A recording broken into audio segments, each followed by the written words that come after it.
Louder!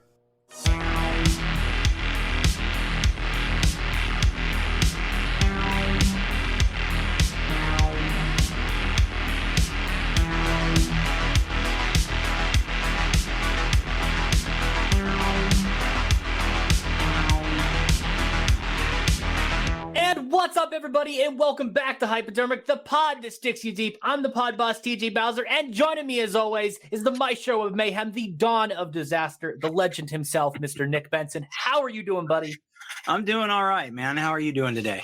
Better now that I'm talking to you. We have a awesome episode planned for today. Lots of cool stuff we're going to talk about, but I'm going to let you do the intro, Nick, as always. All right. So today's guest is relatively new to me. I kind of ran across this guy haphazardly. Oddly enough, I tried to do a little research on him, and he comes up as Goth Dad. But his band is really a throwback to a lot of 80s bands that I really, really love. And today's guest, guys, is Dusty Gannon of Vision Video.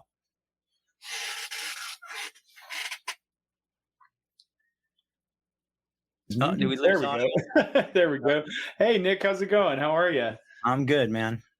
Yeah, thanks for having me. This is a total honor. So absolutely, really cool. It's great to have you here, and I am absolutely thrilled to have you on, because the second I saw your band and all of the Goth Dad stuff that you do, I was just like, this guy is right up my alley, man. He's Hell so yeah. cool. That's great. So it's an honor to have you on. But this is all about you, really. I want to get people familiar. You already have a pretty good following, but like, I want to get my viewers familiar with you, because I know a lot of my viewers like that same music, and they might not be familiar with your band, and certainly might not be familiar with Goth Dad, which I think is one of the most awesome things on YouTube, period. So take me back a little bit and talk about what brought you to do that. Like, I know you have a military background, and you've been a firefighter, so like there's a lot there. Yeah. I mean, I guess like with Vision Video and sort of the Goth Dad thing and all that, it kind of rolls back to, I guess, I grew up with music. My family was really musical, so I always loved music, and I like started playing guitar at a young age, but I never took like very guided lessons. I just kind of learned as I went along. I messed around and found out, as they say. And but like moving through my time like into the military, when I joined the Army and all that, I just kept doing music as a kind of an outlet. So when I realized that I was kind of done with the military, I moved back here to Athens, Georgia, which is where I went to college. I have like a BA in religion, which is basically a history degree.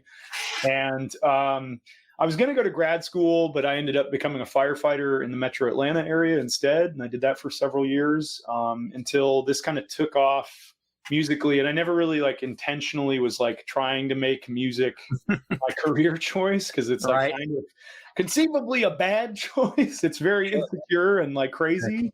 And especially being somebody that's worked for the government like most of their adult life, I was like, oh shit, this is all up to me now. Yeah. But I mean, yeah, like, so, Vision Video is, for those of you not familiar, we're kind of like a post-punk goth rock band. We take a lot from the 80s, from my favorite bands. We take a lot of nods from, as we were mentioning just before the podcast started, the March Violets, the Chameleons. That's like probably my favorite band is the Chameleons. The Sound. The Cure, some of the more obvious ones. But I just love that time of music. But I also don't want to just do something that's like totally contrived and derivative. I want to make something that's a little new. So we add a little bit of kind of like modernity to it. Sure. And I think that, the other members of the band bring a lot of that aspect to it as well. So, we started working on this band in like 2018, and, we got into sort of the pandemic era, which I think really just shook the music industry on its head, because that was like when we were starting to put out music. Absolutely. And, we went from being just kind of like this local Athens band to the lockdown. And then in the lockdown, I was a paramedic firefighter. So I had 24 hours on at work, and then I'd be off for 48. So I'd just come home and I had nothing to do. I mean, I was just like, well, everything that I love, I can no longer really do right now. I can't go, I live like really close to downtown Athens, and I can walk down to the 40 Watt and go see a show. Like, I'm going to go do that tomorrow night. We're going to go see our drummer's other band. Like, we walk downtown a lot. So that was just gone.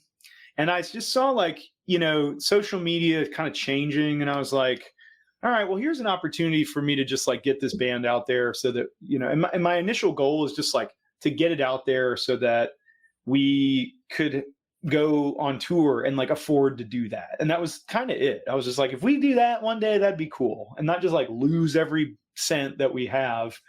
So I started making videos.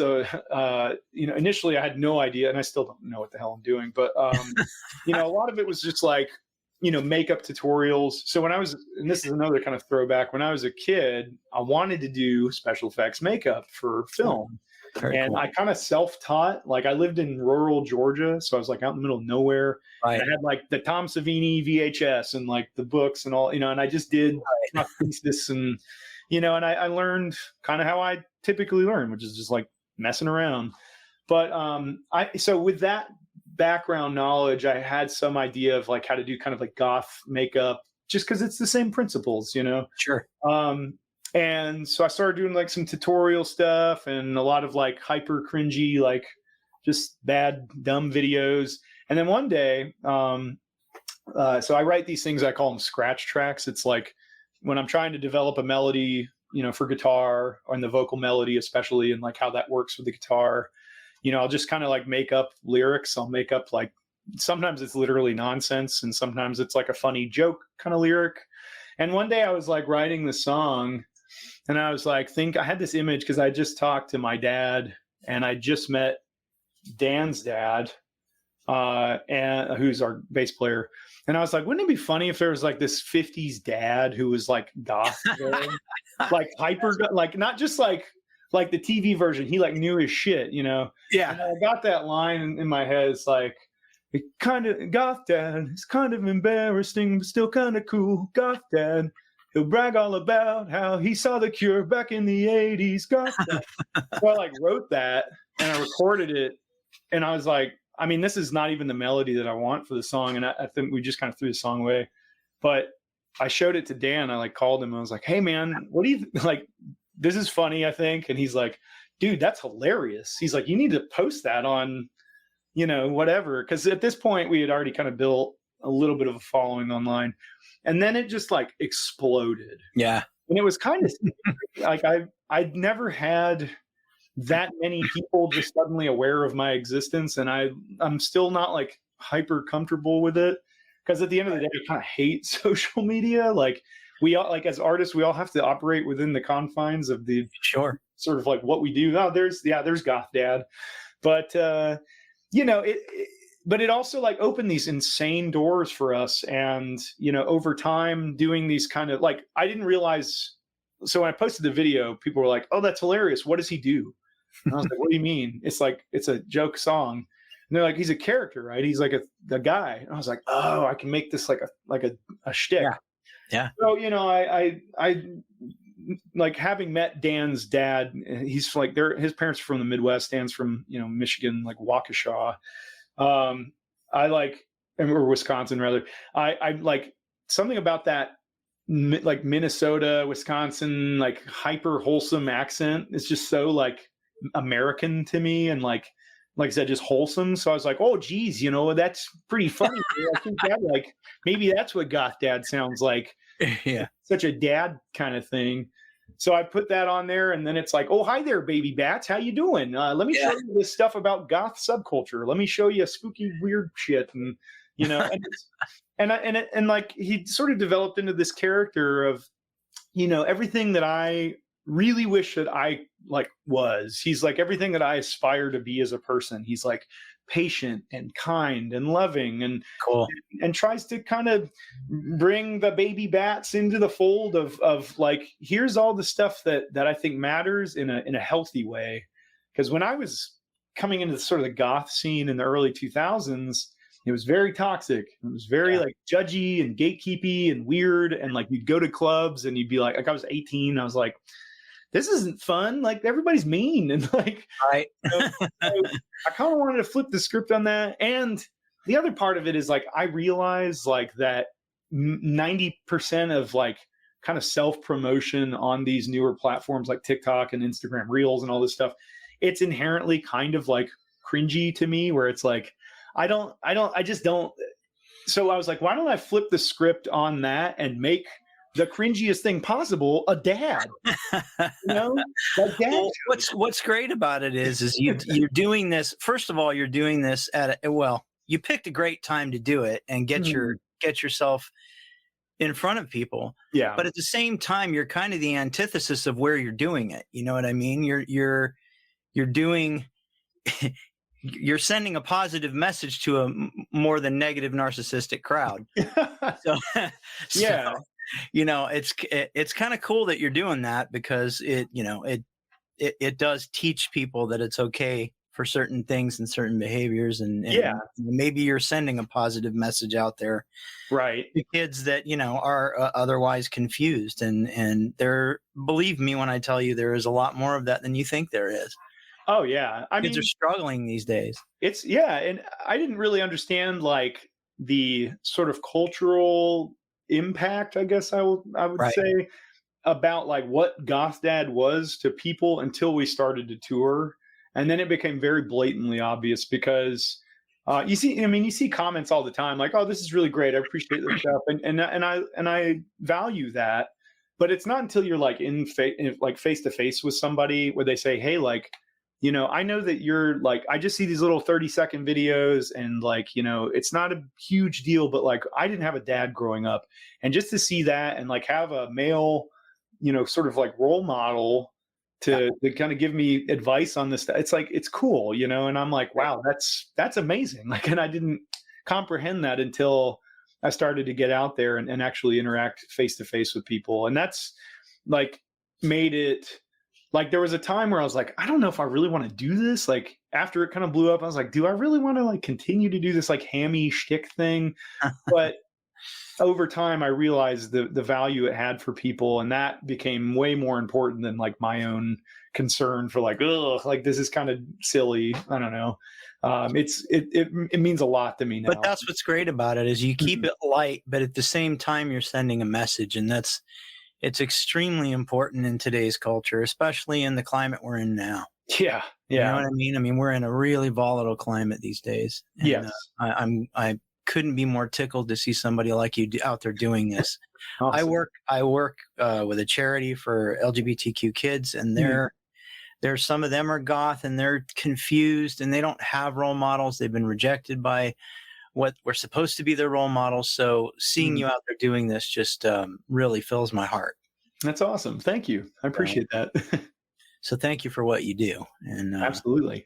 Go ahead and continue. I just had to interject that for a minute. No. But yeah, so I mean, I guess like continuing on the timeline of the story, so to speak, we kind of built this audience, and it really continued to grow.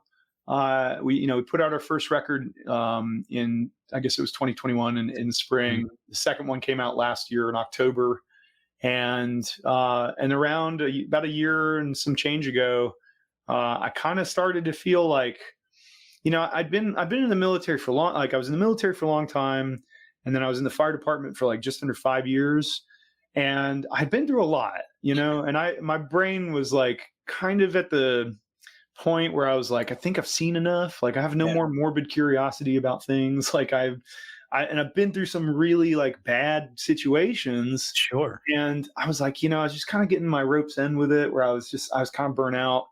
So I was looking for maybe something else to do for a little while anyway. And the band was just like, we were able to stand on our 2 feet. So I put in my resignation. I was like, all right, I'm going to go try this music thing for a year and see what happens. And like my chief of my district in our fire department came up to me, before I left, and he was like, and this is like a tough, like hard line dude. Like he's been doing this for like 25, 30 years.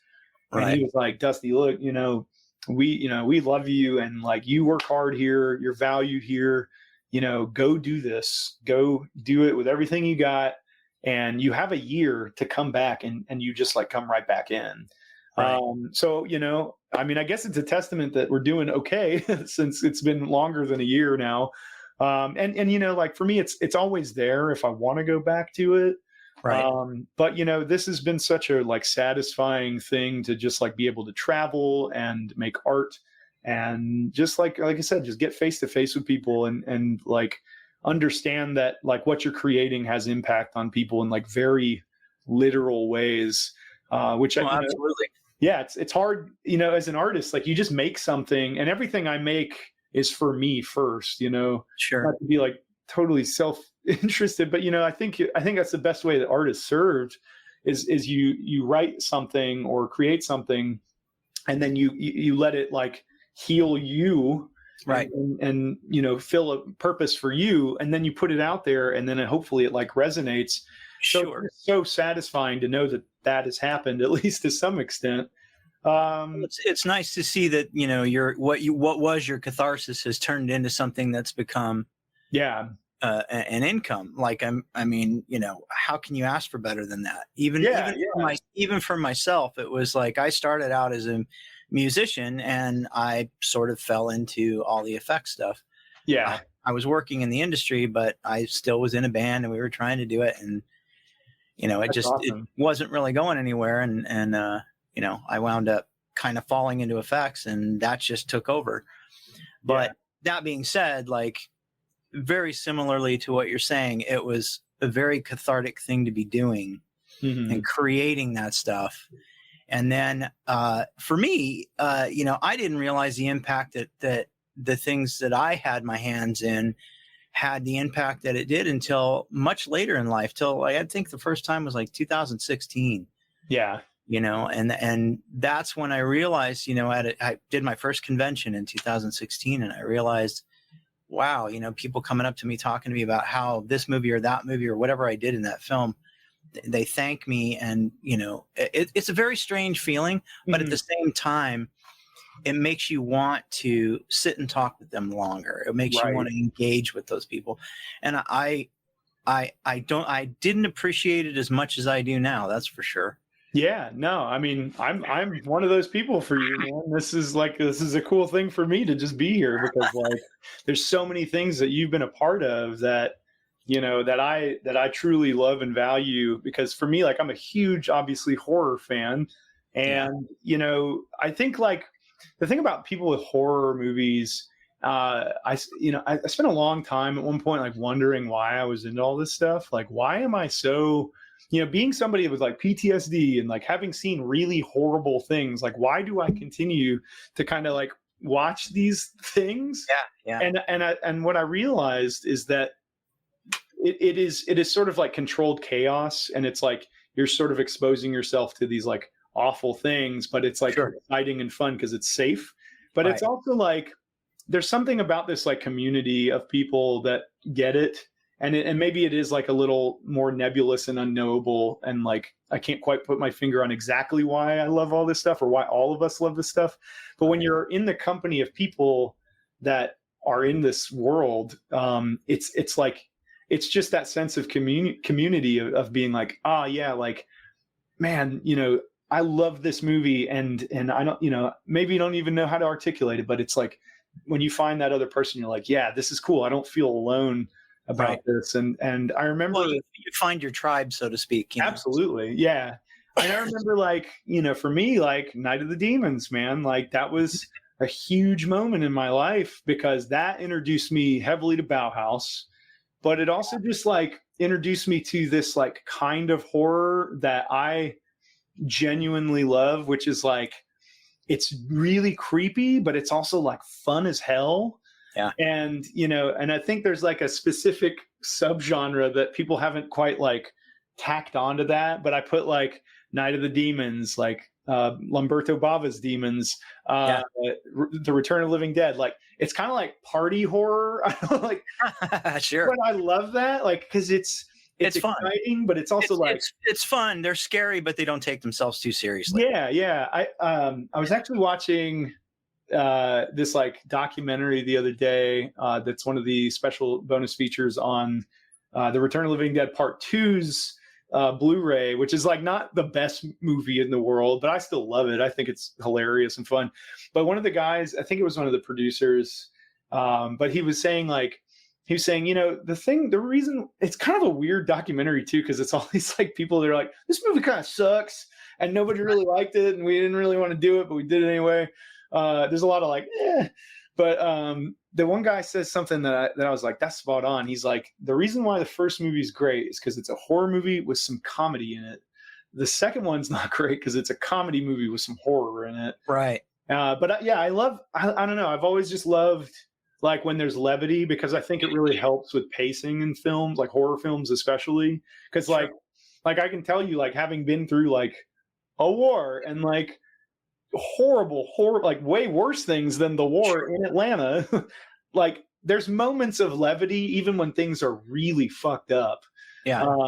And I think that's a beautiful thing. And that's one of those things that like resonates, I think, for people like us with messed up brains, where we go, oh, like I get, like they get that sort of thing in horror, and that I identify with that, and that's really cool.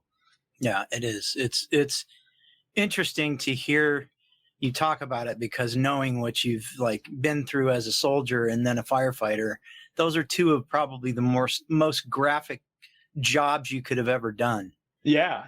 And you're dealing with the worst of the worst situations in both. Yeah. And it's interesting that horror and music became so cathartic for you for that. Yeah. I think that's amazing. I remember this one time when I was way younger. This is like maybe the early 2000s, before I joined the Army or anything.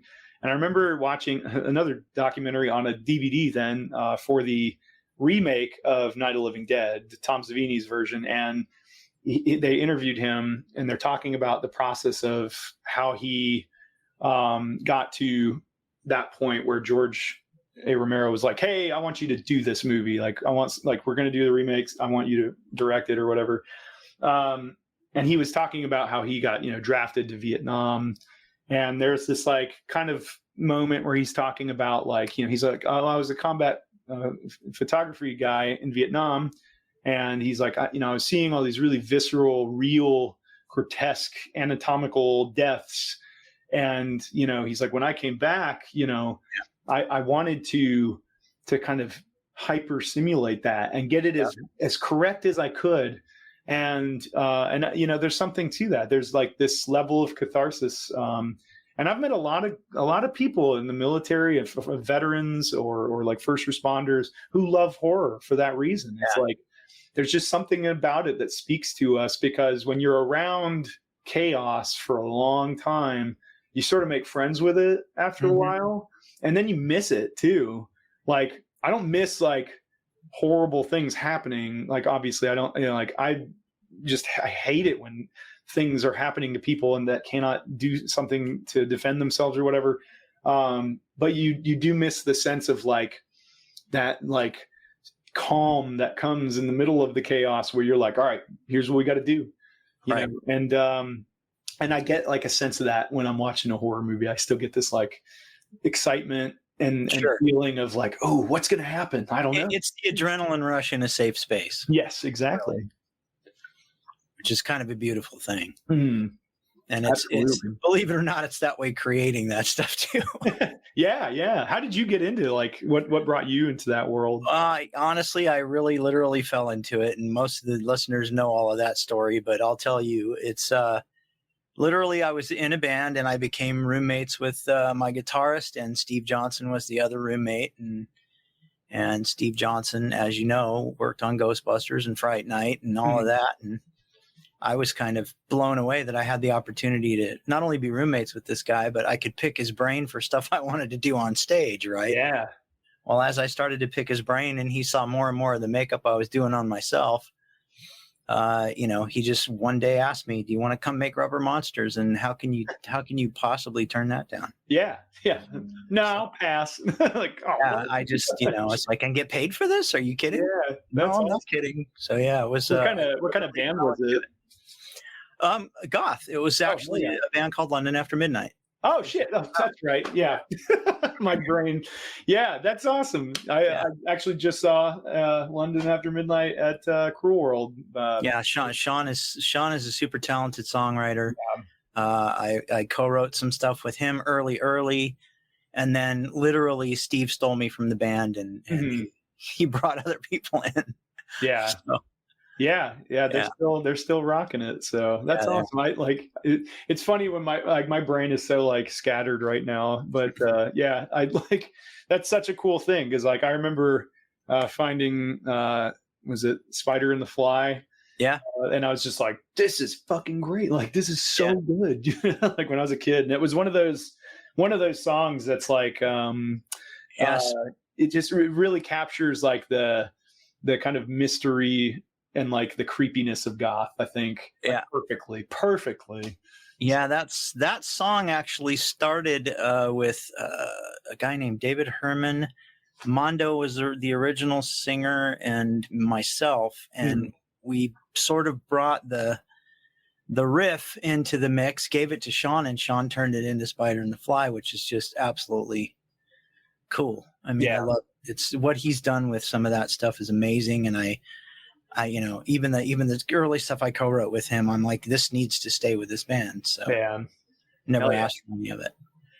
Yeah, I'm excited because some of our new stuff that we're working on with this third record that'll be out next year is like shifting in that kind of direction. It's more like to the rock side of goth rock. I think our first like two records are very like more in the world of The Cure. And they're very like, jangly and pretty, and like we're Athens bands. This is jangle pop capital. REM, the B-52s, Pylon. Like that's what, and I love all those bands. And I've definitely taken nods from them as well. But I've this third record is just forming to be kind of more of a like angry, like I spent a lot of time being very sad about things that I've been through. And I think that was kind of the first two records. And now I'm just kind of like so frustrated. And I find myself just like, reading about what's going on in the world, all over the world. Absolutely. Just being so angry that we're not learning anything. We're just sort of making these same mistakes, especially in this country. Running in circles, kicking our own asses. And it's like no more obvious than like what's going on right now.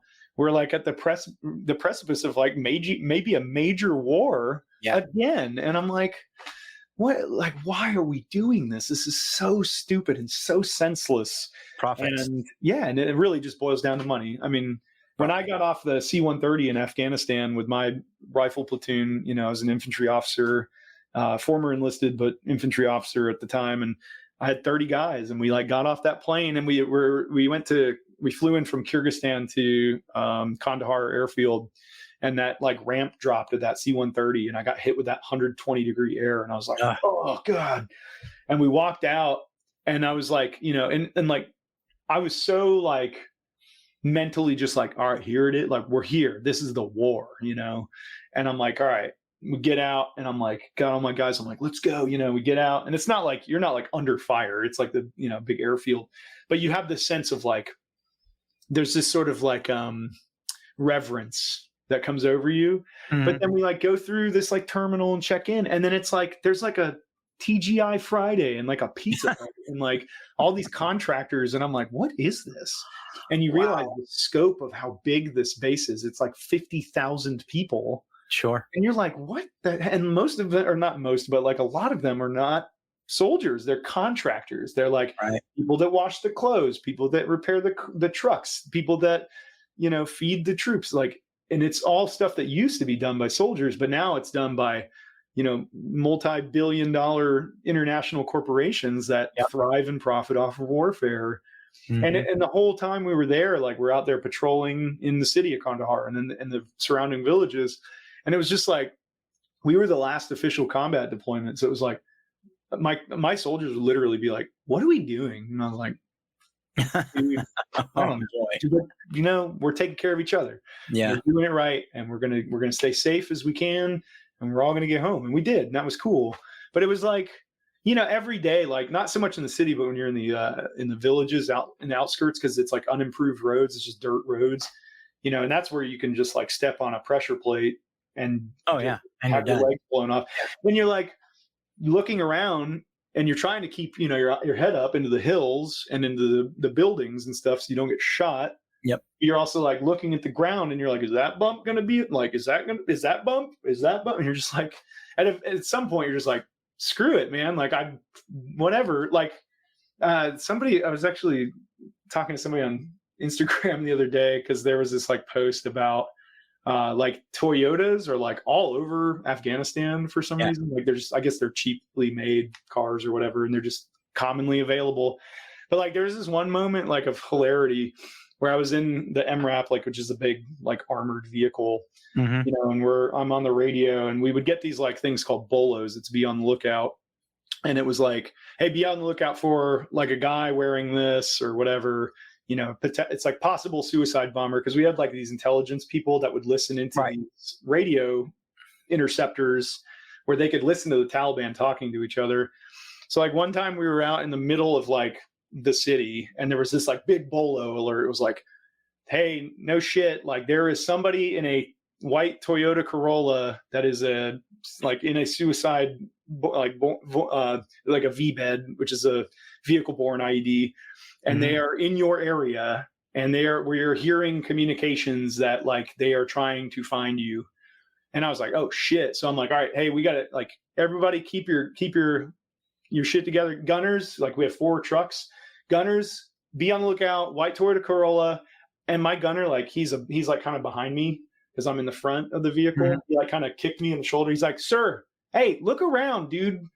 And I look around, and there's literally just like white Toyota Corollas everywhere. Like, everywhere. Guess we're just gonna die. Whatever. I mean, and obviously nothing happened. We got out of there and it was fine. Right. It's just like this sense of futility, and I think you just sort of like, even outside of the sort of like military industrial complex nastiness, just as a soldier in modern combat environments, you become very succinctly aware that like it has nothing to do with your like prowess as a warrior or like your ability to survive like in a fight.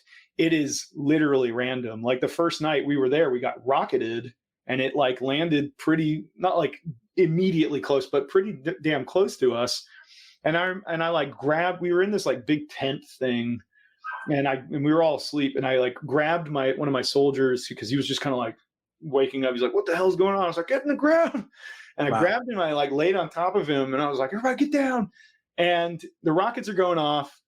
And I remember thinking like, why am I even like laying on him? Because if we get hit with this thing, like it's not going to matter. Yeah, I know. And so all that kind of stuff just really started to like affect my perception of what this whole thing was. And I already had a feeling that it was all like very wrong, but it wasn't until I like saw it firsthand, and I was like, nah, this is not it. And, I mean, I have so much empathy for like, especially like, say, for example, Ukraine, like people like trying to defend their doorstep from, this massive invading army. But I also feel so conflicted about it, because it's like, President Biden just got on the news the other day and was like, hey, we're giving $100 billion to Ukraine and Israel. And it's like, where does this end? Because we don't, we don't have any vested real interest in this. It's like, I feel like it's just, like, we're just writing these checks. Yeah. Or just Big Brother. Yeah, and everything here is just like, become Big Brother. Right. But the most upsetting aspect of it, outside of the senselessness of warfare and the civilians that utterly suffer and die because of that all the time, the other really upsetting aspect is like, look at what is going on here. Like infrastructure is collapsing. We have no access to healthcare. We have massive student loan debt. I mean, it's like on and on and on. There's all these problems, that we're doing nothing about, but everybody's just like, as soon as like these figureheads like go, it's time to go to war, all these idiots are just like, yeah, let's do it. Yeah. Let's send your kid, not mine, but yours. Yeah. So, and then they gather up all these marginalized groups of people, the poor and minority groups, and they send them off disproportionately to war. Yep. And it's the same thing, and we're just not learning. And that's the real horror movie. It is. It absolutely holy is. shit. So I don't know. And that's like what I'm trying to do with this music is just kind of like, for me, it's like, I just feel so like exhausted sometimes. And it feels like numbing to even try to care. Cause it's like, what am I? Like, who am I? I'm just like some dude, but what am I going to change? But I hope remember this: one voice becomes two voices become 10 voices become 100. So exactly. It's all about you still have a voice, and while you have it, use it. Right. I mean, I really hope that when I leave this earth, I can look back in those final moments and be like, I really tried hard to like make things better. Because I really believe in that. I really believe that, like you said, just it's like your voice, amplifies with everybody else's, and we're all like doing these tiny little things, but it all accumulates and it creates sea change. And that's just like, I think about like iconic songs that really have affected me.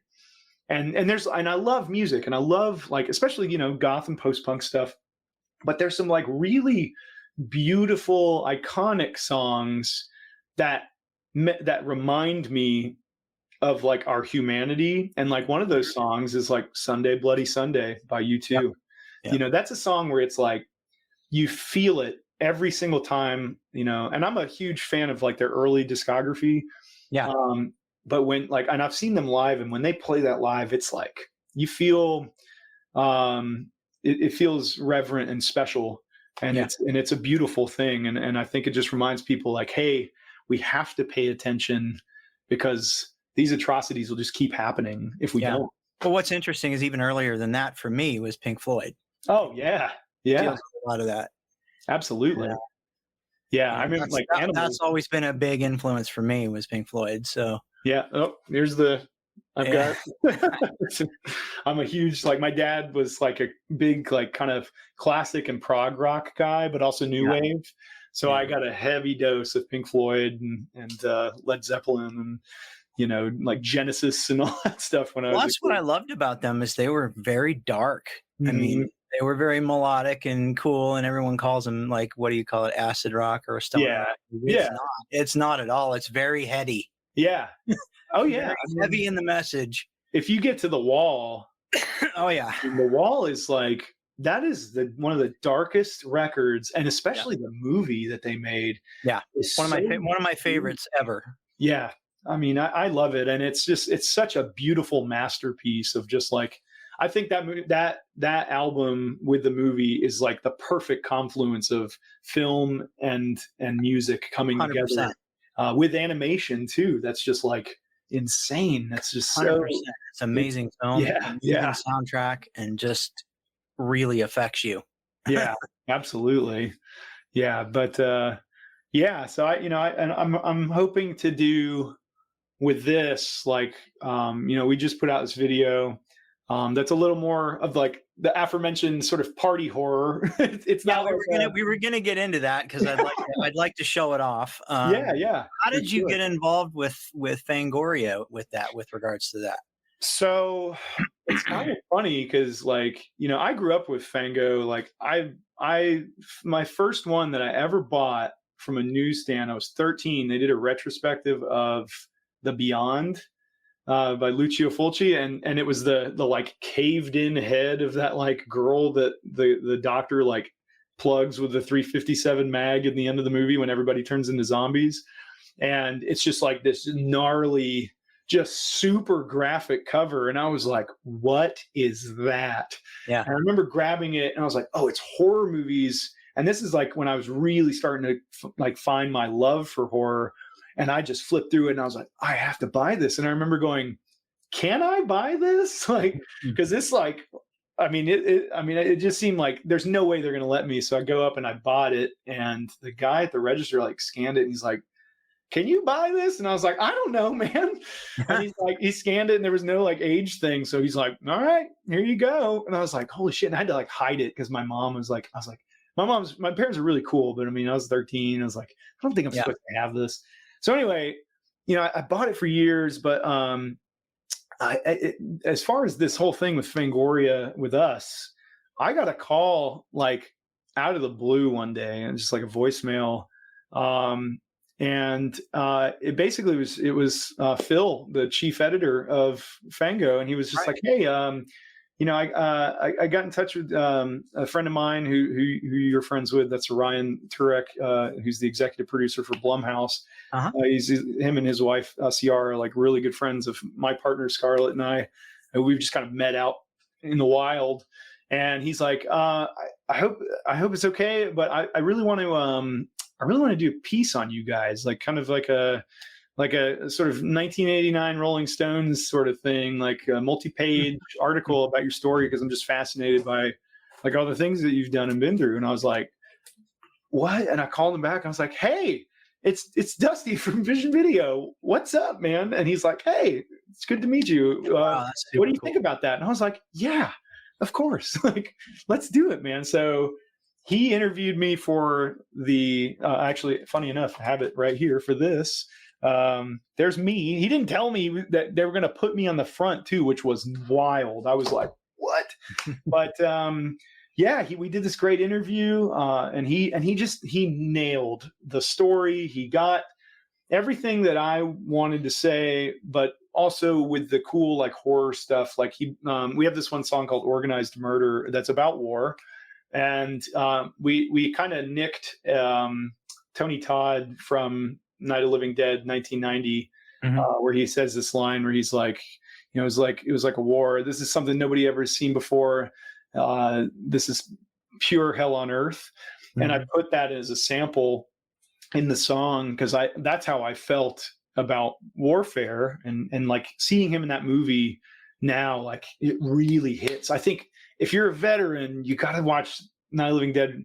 Oh yeah, because absolutely. There's this moment he's in front of the fire. He's talking to Patricia Tallman's Barbara character, and he's sort of like digesting this like post-traumatic dump of experience. He's just getting it out, and she's just kind of like observing him, and he's just in it. And I'm like, man, I've been that. I've been like, I have moments like that where I have to like pull myself out of it, because most people think of like flashbacks as like, oh, I see, I'm in it. No, it's your brain just goes into that world and you get stuck in it, and sometimes it just verbally comes out.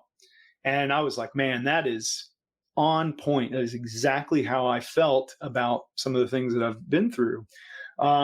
So anyway, we put it in the song, and he like really highlighted that and talked about that. And we went really deep into that, and it's just a great article.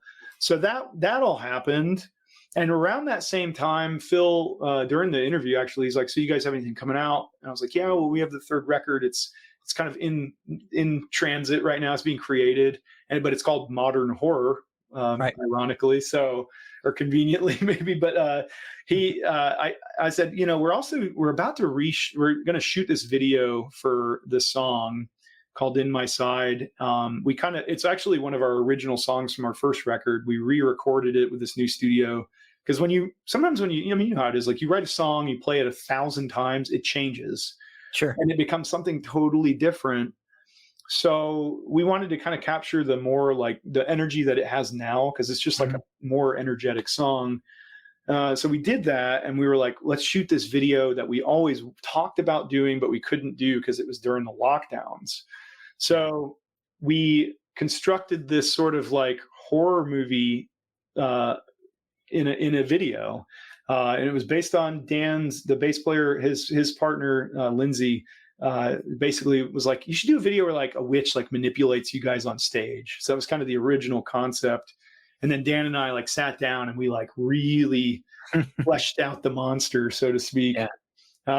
And so I told Phil about it, and we hadn't recorded it yet or filmed it yet.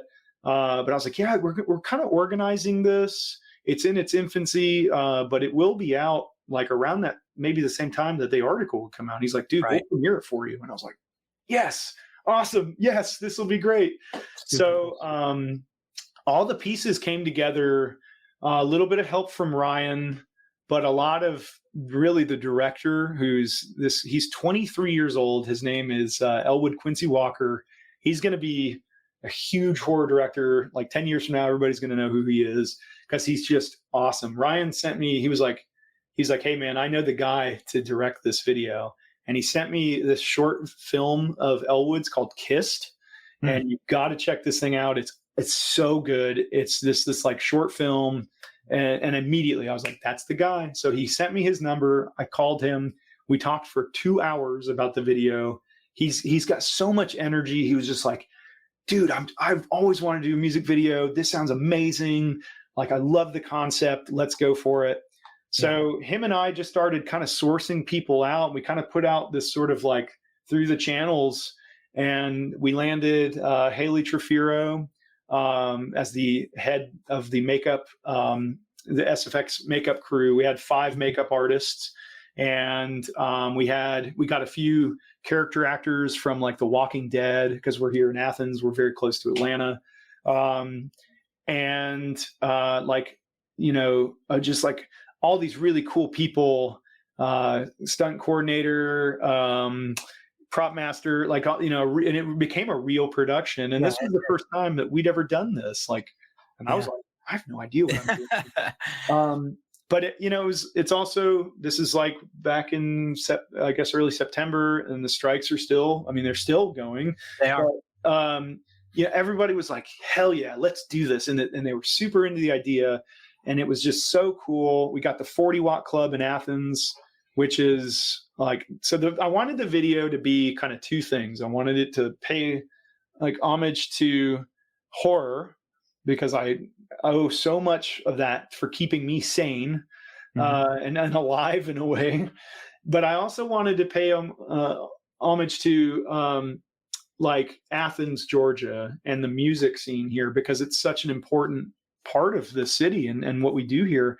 And the 40 Watt Club is the venue. It's my favorite place in the world to play.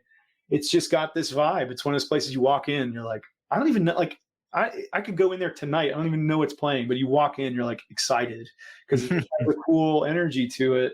And I think we did both really well. It's a short horror film, but it's also like this kind of punk rock, love letter to Athens.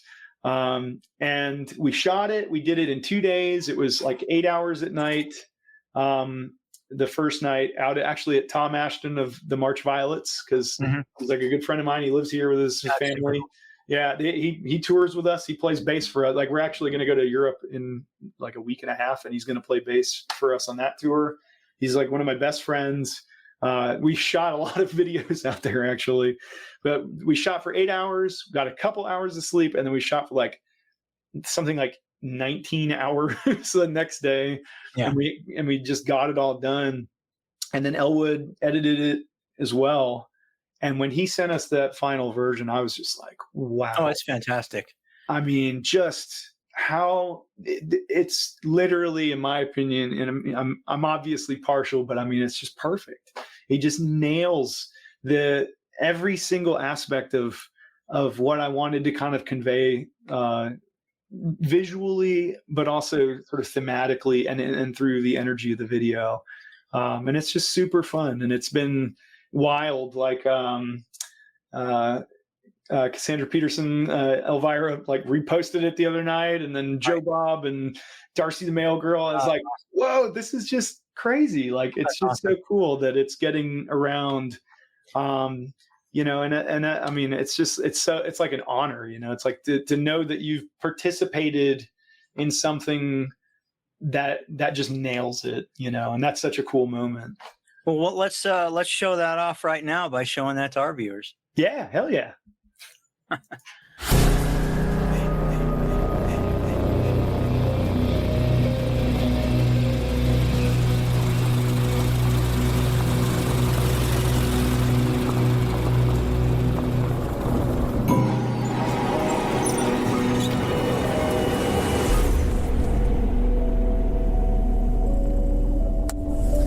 Geez, Emily, you know, if you didn't insist on taking us into the middle of nowhere, we might be there by now. So we're gonna miss sound check again? Doesn't matter to me. I'm always ready to play. Do you even know where you're going?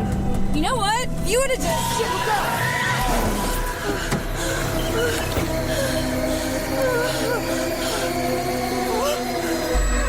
Look out, what'd you do? Shit. Hey, are you okay?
I love that video. I actually love it a lot.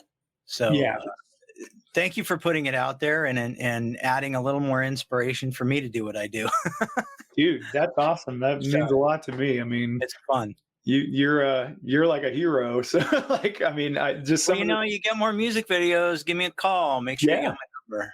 Yeah, for sure. Yeah. I mean, I would love to bring you into that. That would be like just another like total dream come true. And I think what we're going to do is just sort of like, as we get towards this release, is we're going to make another one, kind of maybe a different, a totally different vibe from that one. Sure. Something way darker and like more serious.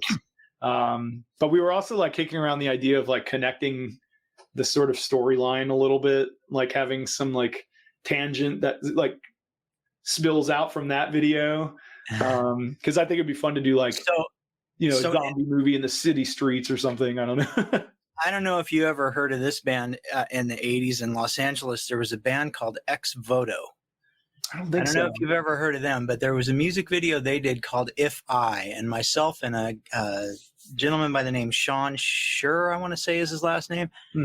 We produced everything for that video on a video toaster. We shot it in a burned out building in downtown Los Angeles, and unbelievable stupid hours, unbelievably stupid human tricks like busting a pane of glass instead of having sugar glass, and I had everybody throw leather jackets over me with a camera, and it was I'm surprised I didn't get killed, but it turned out really cool, and those are the kinds of things that putting that stuff out there, even with the messages in it, it makes you feel better about your product. Like you're putting that message out there, and you're paying, not only paying homage, but you're still getting your message in there.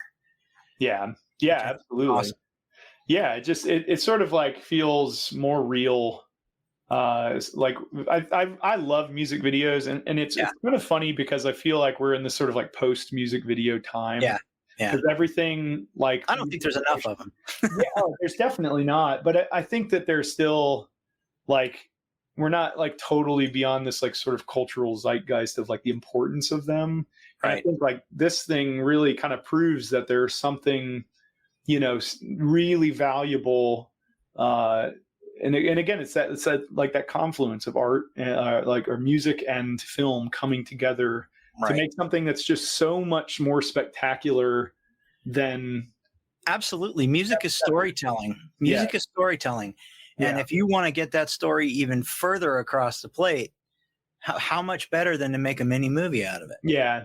Yeah. I mean, the song In My Side is kind of, I mean, it's again, party goth, like party horror vibes, but it's a very, it's about sort of being obsessed with or addicted to things that are really bad for you. Not necessarily like straight up addiction, but like, I was addicted to, chaos and adrenaline for a long time. And I needed to get that to feel dopamine for a long time until I kind of rewired my brain through therapy. Right. And that's really bad. Like, it's not good to be like, man, I hope something really horrible happens today at the fire. Like, that's just like a horror, because you start to feel really guilty because you're like, shit, this is people's lives, like this isn't fun. This is horrible. Like plugging gunshot wounds, you go back to the firehouse, you're like high-fiving, everybody in the crew, and it's like, good save. Awesome. But you're also like, yeah, but there was like a shooter right in the building next door. Yeah. And, I'm like covered in blood, and that guy, may died tonight. And you start to like process the reality. And it's like, you put up this screen to protect yourself, and you compartmentalize, but there's still very real ramifications to what's happening out there. Sure. But you still, it's like, it calls, and it still does. Like I feel it all the time. Like every single time I see an ambulance going lights and sirens, I'm like, man, I should be on that thing. Yeah. Cause I always like, I was a pretty damn good firefighter. I was a great paramedic. And because being a paramedic is like chess. It's like thinking 3 steps ahead, not just and then just keeping totally calm, no matter what, just keeping your shit together. Because the second you lose it, that patient's like screwed.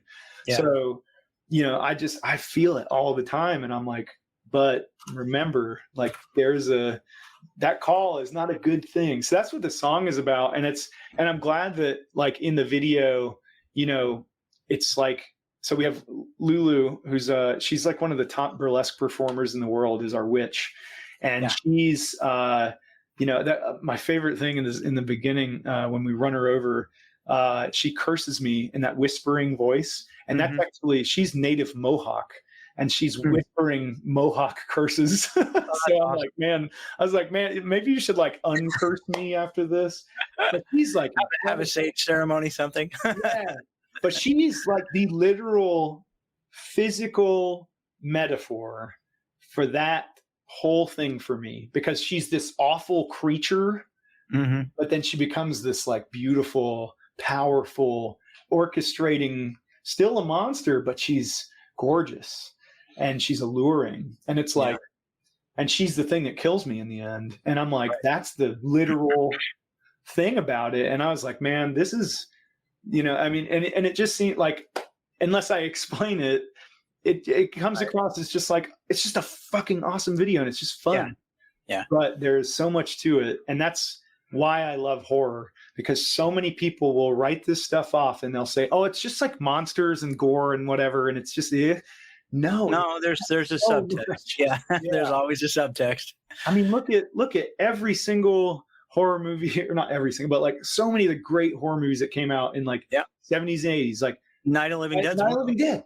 It is a huge subtext there. Yeah, like Vietnam, civil rights. I mean, that's one of the pivotal times in the world. And then Dawn of the Dead, moving into commercialism, Day of the Dead, nuclear proliferation and ultimate destruction of humanity. I mean, just horror has always been very political. Yeah, and I think that it's such a cool vehicle that is still so unexplored in film, and there's just so much room for people to tell really important stories. And like I'm excited. I'm actually this December I'm going to start writing a script about kind of post-traumatic stress. Like I'm going to write the story about these soldiers who go to war together, and they're like really good friends. One of them's kind of like he's like a little bit of a bastard, but he's like, he loves his guys. And the other one's like your everyman hero, and he has to kind of make a decision to save his friend, the bastard, or like save a civilian. And ultimately his friend dies, and then he comes home and he's like messed up in the head, but he's starting to process the world again. But then his friends start showing up and fucking things up. And like, but it's like literally happening. So it's not like a metaphor, like his friend is like actually coming back to ruin his life. So, I think like, there's just, like I said, there's room for so many different kinds of people that haven't been able to tell stories. Because I don't want to just write a script about like a soldier coming home and like dealing with PTSD. Like that's not interesting to me, because I think like one of my favorite authors of all time is Tim O'Brien. He wrote this book called The Things They Carried. And he was sent to Vietnam when he was like 19 or 20. And the book is about Vietnam, and it's kind of his story, but it's a sort of fictionalization of it. And in the middle of the book, he literally like talks to you, like he breaks the fourth wall, and he's like, this isn't real, but it is real. It's actually more real than the reality of what happened to me, because sometimes stories capture the reality more than anything that I could just tell you. Like I could tell you a story about how we went into the hills of the highlands of Vietnam and we marched all day and somebody stepped on a mine, or I can tell you sort of a story about that, but not directly, but it captures the essence of that thing way better than the real story. And I think that is like really alluring to me about like horror, is like we can not exactly nail this like this scary thing with the literal nature of what happened, but more in the essence of what happens. And that's awesome. That's a really cool thing.